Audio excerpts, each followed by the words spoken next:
In this video, we're going to talk about the words survival and bushcraft and the difference between them. I'm Will, and welcome to Will Survive.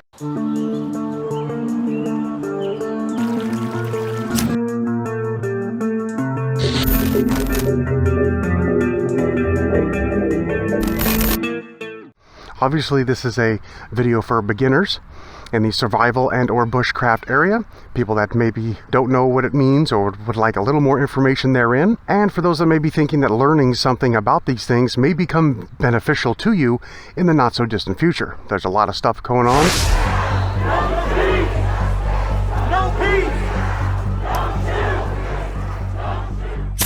That could, if it continues on its path, could mean some bad things for us in this country and many others. Let's start with the word survival. The word survival is often coupled with other words, creating terms like survival training, survival camping, and of course, survival gear, which is the very telling word what it's really all about, in my opinion, of course.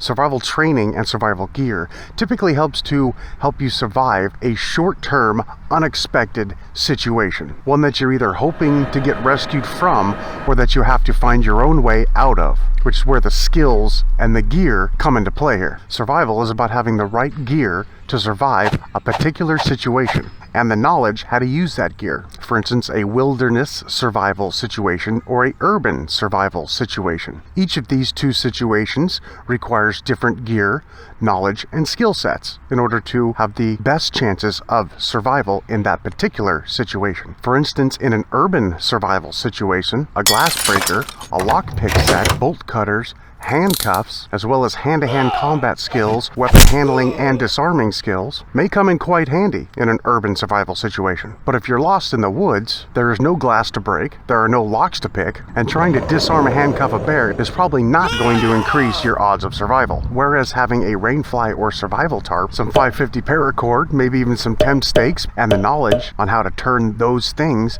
into several different types of shelters depending on the weather or the area you're dealing with, to keep you out of the weather, as well as having a hatchet and a folding saw and a decent knife, a fire rod, and some fire starting material that can easily catch in any situation, even when it's wet, can certainly increase your odds of survival in a short-term wilderness survival situation. If you want to learn more how to cheaply and easily make your own fire starters that'll work in almost any situation, click on the video right up here. I'll also add that as a play next video at the end of this one, so you can finish this one and then watch that one. If you'd like to learn more about bushcraft skills, survival gear, how to use it, and where to get it more affordably, start right now by subscribing and clicking the bell so you don't miss anything. And now we're on to the second word, bushcraft. The word bushcraft, which is very similar, in my opinion, to primitive survival, has much more to do with knowledge and skills than it does gear. Whereas someone who is experienced in bushcraft can go out in the wilderness with nothing or next to nothing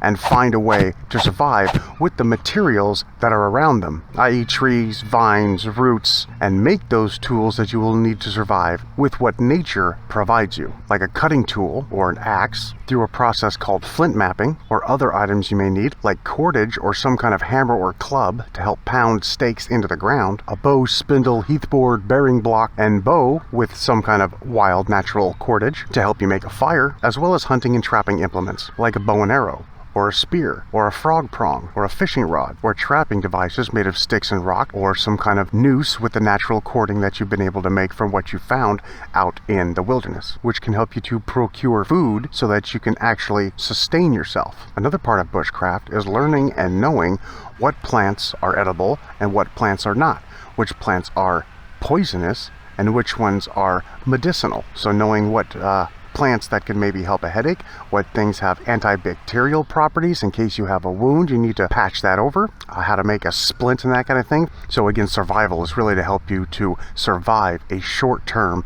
emergency, unexpected situation, whereas bushcraft is going to help you survive the long term. You can live about 3 minutes without air, 3 days without water, and 20 to 30 days without food. Another interesting word which you may have heard are preppers. Prepper is a word given to people who prepare for bad or unclear times that may or may not happen in the future, whether by natural disaster, civil unrest, war, or the more unlikely zombie apocalypse. One of the things they do is stockpile long-lasting or otherwise known as shelf-stable foods.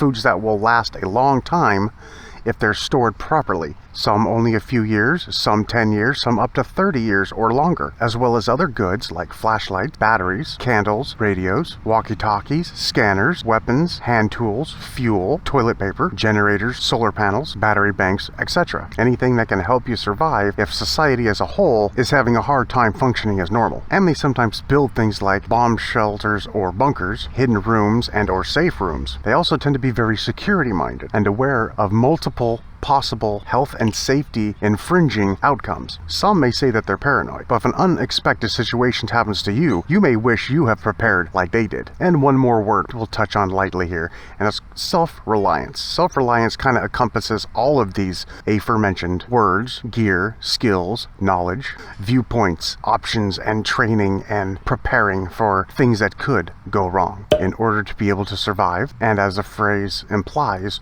rely on yourself and your own resources, so you are more able to deal with any situation that may happen, in addition to homesteading, but that's a topic for another video. If you'd like to learn more about bushcraft skills, survival gear, how to use it, and where to get it more affordably, start right now by subscribing and clicking the bell so you don't miss anything. Until then, be safe, be prepared, have a good one, and later on. There's something crawling in my shoe.